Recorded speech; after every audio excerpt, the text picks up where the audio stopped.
Hello，大家好，我係 Elsa。今日想同大家分享一個非常之有趣嘅消息。有某分析師認為，Pilot 會喺呢個嘅2025年嘅年底之前，有機會成為一個全球認可嘅加密貨幣。咁到底呢個消息係堅定流，定係又係一個嘅假消息，定有一篇吹水文章？咁今日咧想同大家去分享一下嘅印度神預測。今日嘅重頭戲咧就係呢個嘅。有某個嘅印度分析師就話到啦，Pilot 有機會採用 ISO 20022嘅金融通訊標準，2025年11月22日就會俾呢個全球金融系統打開大門，成為全球支付工具。聽落去非常之勁啦。咁 ISO 20022係乜嘢嚟㗎？咁簡單啲嚟講，佢就係一個全球銀行之間講同一種語言嘅標準。就好似你喺茶餐廳入面同外國人去點餐，有個通用語就容易溝通。如果 Pilot 真係可以入到去嘅話，咁理論上嚟講係可以同呢個傳統金融直接傾偈。咁不過呢，理論歸理論，現實上仲有成座山要去爬。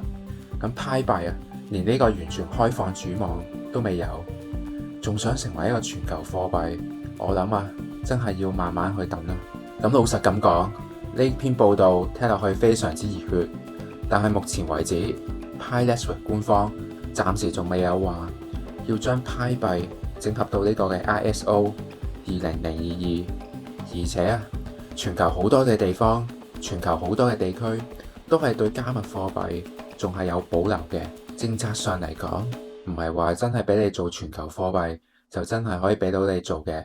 但係咧，千祈唔好忘記 Pilot 最大嘅優勢就係佢全球5000萬嘅礦工。咁呢個數字一旦激活嘅時候咧，對於區塊鏈應用嚟講，真係一個巨大嘅潛力。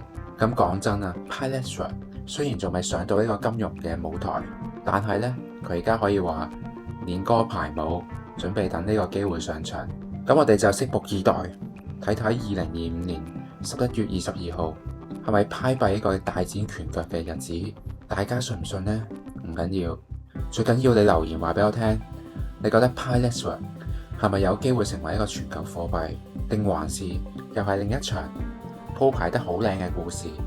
記得 CLS comment like share。如果想睇更加 Pilot 嘅影片，記得話俾我聽 subscribe。我哋下條片再見，拜拜。